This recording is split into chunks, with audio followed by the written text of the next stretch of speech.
Today, I'm gonna share 3 secrets with you on how I save money when I'm buying my own diamonds. Welcome back to my channel. This is Bonnie with Buy Bonnie Jewelry. We're talking about all things diamonds and craftsmanship. I feel like the internet these days are like overflowing with almost too much information where you're like really overwhelmed when you're buying jewelry. So as a jeweler, I'll give you a little glimpse of how I pick my own diamonds. Secret number 1, do not obsess over color. Okay, so when I say color in colorless diamonds, I'm talking about absence of color. So a lot of people email me when they first, start their engagement ring journey and they're like, I want nothing below colorless or nothing under F. Curation is really important because finding somebody that has the eyes that help you pick, the near colorless that face up really white, because there's definitely different grades, right? But people often just look at the certificate, which is way more important to look at the stone itself. And I feel like that's when online shopping becomes like really hard, when you're like looking at like 10,000 diamond videos and you're supposed to pick out the best one when it's like your first time buying a ring. So going back to my point, I don't always go colorless on my jewelry just because you can actually get a lot more value when it is near colorless. When it's colorless, it's of course more rare, more white, right?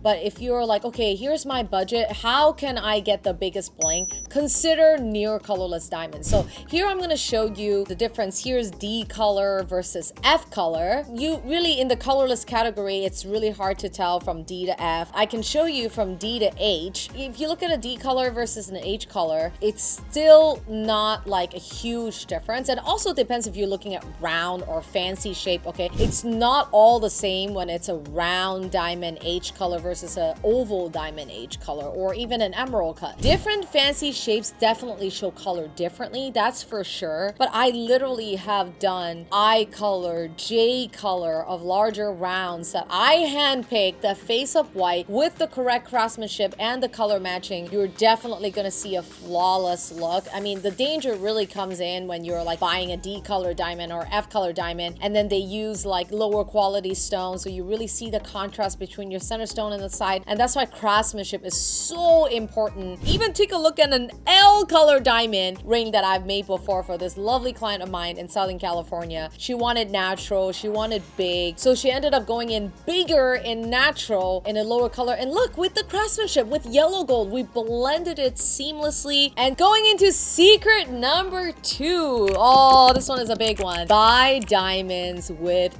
fluorescence. Oh, I said it. Fluorescence is where you save money, baby. Like, this is something that you don't understand. This is something that Google and all these like affiliated articles tell you, oh, we're not on commission, but like if you listen to my advice and buy via this link, you can get 5% off. Like, dude, do your research. Yes, I love it. It's important that you do your research. But a second point to my curation process, why is this so important, is fluorescence. Okay, look at my other video when I visited GCAL. I put my own ring in the fluorescent light. This is really only when I ever see the fluorescence in my diamond is if you like walk into a club and you're wearing a white t-shirt and your white t-shirt is blue. So what is fluorescence? Fluorescence is something that happens in natural diamond. Over 40% of it have it.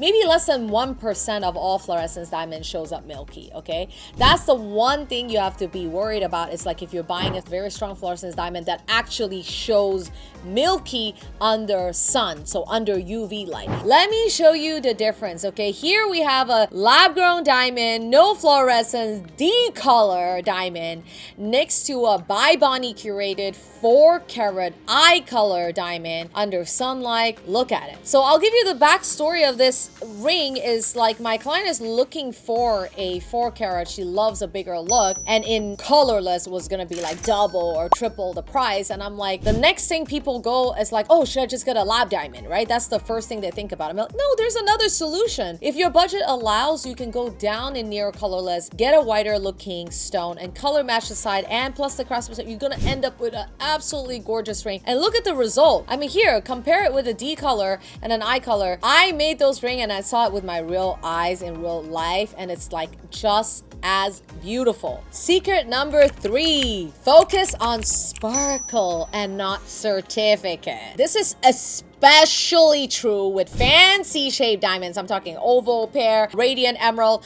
Oh my goodness. The certificate tells you very little about the stone. I've seen certificate perfect diamond that looks awful in real life. Yes, I said it. I just believe in what I see. I'm super detail oriented, and when I'm curating or when I'm looking at my diamond, first off, you can ask me straight up, is your advice applicable to everyone? I would say the answer is no, it does not. I do have the type of clients that emails me and say like, oh my god, I want only this, the paper perfect, I need it, I love the numbers. Okay, that's no problem. Like, this is what you're gonna get. If you want to scale down the carat to get, you know, to the flawless 3 carat D flawless, no problem. I've made those for the clients that have the unlimited budget. They're like, I just want perfect. I'm just saying it from my own experience. Like, I don't have unlimited budget. I wish if I had unlimited budget, oh my god, I'd be raining diamonds in my bedroom every single night. But the reality is I wanted a natural diamond. I wanted it bigger. I had to give something up, right? And that is my advice. Certificates don't tell the whole story. This is why we do what we do. My process cannot be duplicated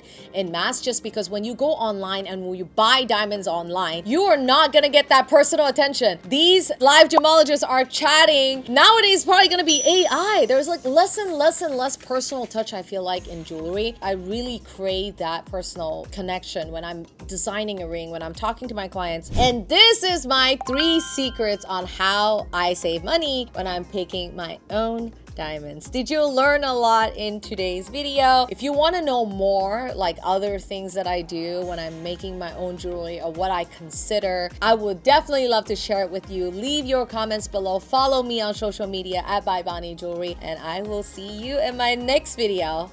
Bye.